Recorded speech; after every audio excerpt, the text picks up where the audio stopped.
В Нижегородской области уже несколько месяцев находится под стражей русский парень, который вступился за свою подругу в конфликте с нетрезвыми мигрантами. Долгое время дело никак не продвигалось, пока не вмешался центральный аппарат Следственного комитета. Парня обвиняют в хулиганстве и уже готовят документы для передачи дела в суд.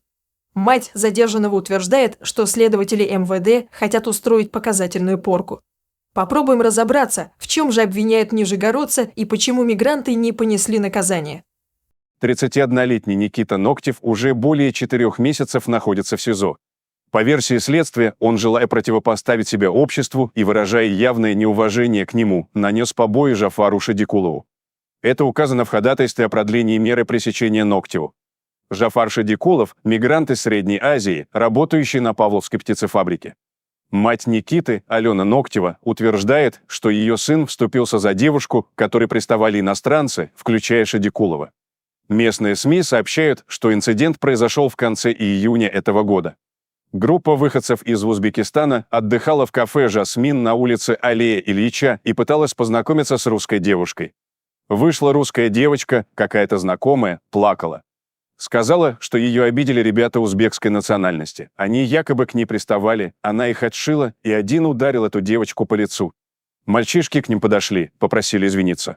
На что они не очень хорошо ответили про русских девочек, что мы как бы не совсем порядочный образ жизни ведем. И началось какое-то пихание, рассказывает Алена. По словам очевидца конфликта, узбеки были сильно пьяны и едва держались на ногах. Мигранты якобы вели себя очень агрессивно и провоцировали местных жителей, что привело к драке. После инцидента они сами ушли и пригласили оппонентов прийти к ним в общежитие, угрожая расправой, рассказывает мать Ноктева. Однако сами мигранты представляют другую версию событий. По словам Алены Ноктевой, у одного из них был день рождения. Они выпивали и пошли в кафе «Жасмин» отмечать праздник. Во время танца они случайно задели русскую девушку и якобы сразу же извинились перед ней. Общежитие Павловской птицефабрики, где жили мигранты, расположено неподалеку от кафе. По словам Алены, Ноктев сначала пришел один, по пути поднял с земли кусок водосточной трубы, постучал и зашел внутрь. Молодому человеку добровольно, по словам его матери, открыл местный охранник, которому тот сказал, что ищет человека, сломавшего ему зуб. Чуть позже к Ноктеву присоединились друзья, у которых был с собой страйкбольный автомат. Вместе они стали ходить по этажам и искать своих обидчиков. Со слов Алены Ноктевой, один из друзей Никиты угрожал мигрантам автоматом и ударил кого-то из них. В этот момент на место приехали вызванные охраной сотрудники Росгвардии и полиции. Задерживать они никого не стали. Прямо на месте взяли со всей компании объяснения и отпустили по домам. По словам женщины, есть видео, которое свидетельствует, что сам Никита никого не трогал. Есть видеозапись с камер в общежитии.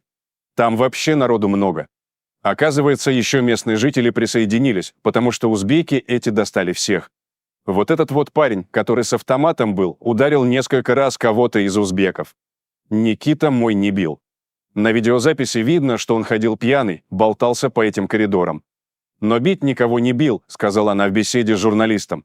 Вечером того же дня Никите Ноктеву позвонили из МВД и попросили приехать, чтобы он дал показания.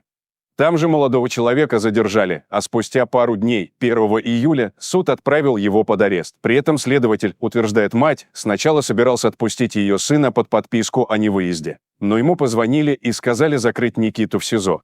В отношении парня возбудили уголовное дело. Своими действиями Ноктев Никита Игоревич совершил хулиганство, то есть грубое нарушение общественного порядка с применением предмета, используемого в качестве оружия. Ноктеву предъявлено обвинение в совершении преступления, предусмотренного частью 2 статьи 213 УК РФ. Говорится в ходатайстве об избрании меры пресечения. В общежитии Никита Ноктев был в сопровождении 3 друзей. Как рассказала его мать, парень, который был за рулем машины, проходит как свидетель, а приятель, который был со страйкбольным автоматом, подписал контракт с Минобороны и отправился на СВО. Третий же является военнослужащим, поэтому его дело рассматривается отдельно. Но там, у третьего друга, все нормально, заметила Ноктева. Местные СМИ стали писать об этой ситуации только 30 октября. До этого, по словам защиты, расследование не двигалось с места. Девушка, которую, по словам Алены, ударил один из мигрантов, сама написала заявление в полицию. Но все это время ее ни разу не допрашивали. А позже ей и вовсе пришел отказ в возбуждении дела, утверждает Алена Ноктева. Другие следственные действия, за исключением допроса обвиняемого, тоже не проводились, что подтверждают документы суда. Кроме того, защита утверждала, что за 4 месяца следователи МВД не допросили ни одного из участников конфликта со стороны мигрантов. В итоге, по словам Ноктевой, часть из них успела вернуться на родину. Журналисты направил запрос в региональное управление МВД с просьбой подтвердить или опровергнуть эту информацию. В ответ пресс-служба ведомства сообщила, что допрошены все фигуранты и свидетели по делу. Защита указывает иностранные обстоятельства расследования, за 4 месяца сменились 6 следователей. 31 октября дело двинулось с места, когда им заинтересовался председатель следкома Александр Бастрыкин. Он поручил исполняющему обязанности руководителя СУСК по Нижегородской области Александру Дынькову провести проверку в отношении сотрудников МВД, ведущих дело, и доложить о ее результатах, а также принять меры по изъятию дела в собственное производство. По состоянию на начало ноября дело не было передано в Следственный комитет, заявила в разговоре с журналистами адвокат Никиты Татьяна Савина. По ее словам, материалы забрало на изучение Главное управление МВД, которое направило в Павловский отдел своих сотрудников. На протяжении всего лишь нескольких дней они пытаются сделать все следственные действия, которые нужно было делать раньше. Даже привлекли этого узбека к административной ответственности, заметила юрист и добавила, что потерпевшая девушка тоже была допрошена спустя 4 месяца. В свою очередь Алена Ноктева утверждает, что после резонанса в СМИ сотрудники правоохранительных органов заявили ей, что не отпустят Никиту. По ее словам, сейчас они почищают следы и ценой свободы ее сына хотят устроить показательную порку. Никиту хотят посадить.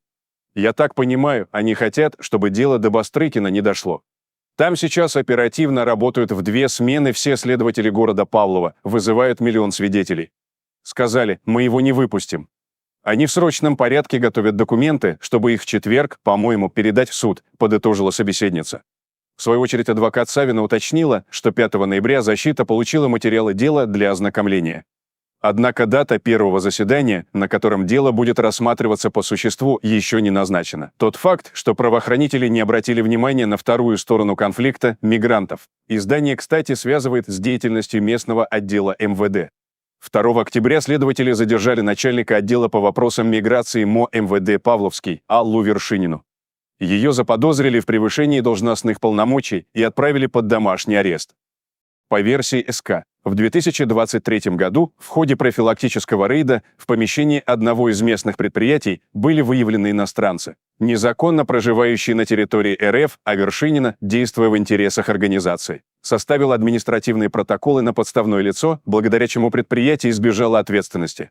Речь, предположительно, идет как раз о птицефабрике «Павловская курочка», на которой работали узбеки, участвовавшие в конфликте. Журналисты обратились в Следственное управление СК РФ по Нижегородской области, чтобы проверить эту информацию. Однако ответ на запрос пока не получен. По словам Алены Ноктевой, в общежитии предприятия живет много нелегалов. Жители, чьи дома находятся рядом с общежитием, говорили, что приезжает рейд, забирает нескольких человек. У них там у одного патент, а 10 без патента, грубо говоря. И вот они их забирают, увозят на автобусе, а утром эти мигранты благополучно возвращаются в общагу, рассказала Ноктева. В то же время в пресс-службе областного ГУ МВД рассказали, что иностранные граждане, которые работают на птицефабрике, находятся в России законно. 5 ноября Никите Ноктеву исполнился 31 год, день рождения он встретил прямо в СИЗО. Дома его ждет дочь-младшеклассница, которая обычно живет с мамой, родители в разводе, но пока временно остается у бабушки.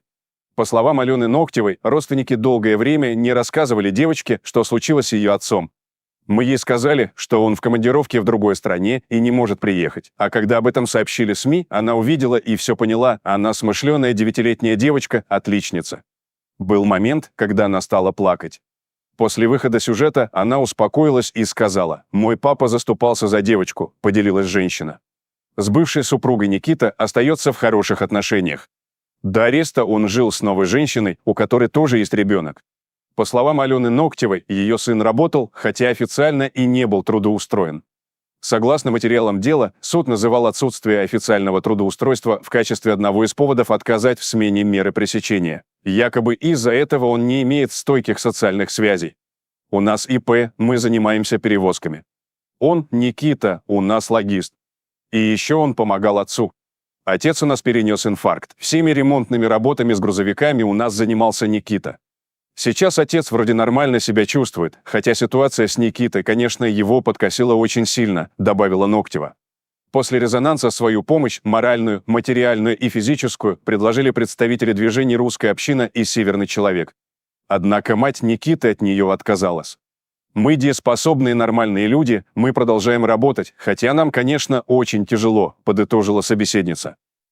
Что думаете насчет всего этого, уважаемые зрители? Делитесь своими мыслями в комментариях и не забудьте подписаться на наш канал, если вы этого все еще не сделали. Всем добра, всем пока!